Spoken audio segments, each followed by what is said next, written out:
I'm Jack. I was just about to grab some cash from the ATM when I noticed the lady in front of me acting kind of sketchy. Her face was visibly bruised, and the black sedan parked on the side of the road set off alarm bells in my head. That minivan to my left, that yours? Yes, You've been carjacked, right? my child is in the back seat. Gun? Stay here.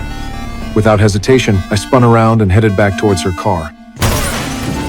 In less than 5 seconds, I took care of business. Clean and efficient, not a single one left standing. With that handled, I returned to the ATM, but as I grabbed my receipt, I froze in my tracks. It was an encrypted message, a code that only our special investigations unit would understand. Negley had sent it. I rushed into a nearby thrift store and borrowed a phone from the sales girl. The moment the call connected, I heard Negley's voice. It hit me like a ton of bricks. Franz, our brother in arms, our comrade through thick and thin. This couldn't be happening. Straight off the plane, I headed to the coffee shop to meet Negley. He informed me that Franz had vanished a week ago, and 2 days later, his body was found dumped on Mount Gazais, a gruesome sight. The day before he disappeared, Franz had sent Negley a few messages, inquiring about the case we were investigating. But Negley, swamped with other tasks, hadn't responded in time. By the time he tried to reach out, it was too late. I asked if Franz had contacted any other team members. Negley said he had tried calling all our comrades, but no one answered. No one called back. Not a single one could be reached. Hearing this, I realized this wasn't just an ordinary murder case. Our entire unit might be in the crosshairs. I told Negley not to involve the cops, insisting we investigate this ourselves.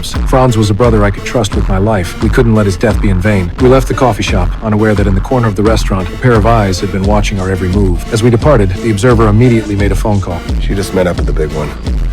Our first stop was Franz's studio. The moment we opened the door, it was clear someone had ransacked the place, desperately searching for something. Unfortunately, we couldn't find any leads either. But Negley picked up a photo from the floor. It was the only group picture of our unit. That day was the first time I had treated them to drinks. The team had just formed, and we weren't too familiar with each other yet. The atmosphere was awkward, to say the least. That is, until some meathead with poor eyesight barged in, arrogantly informing us that although the place was called the Officers Club, it wasn't meant for active duty soldiers. He told us to get lost. Hearing that, my temper flared. I slowly stood up.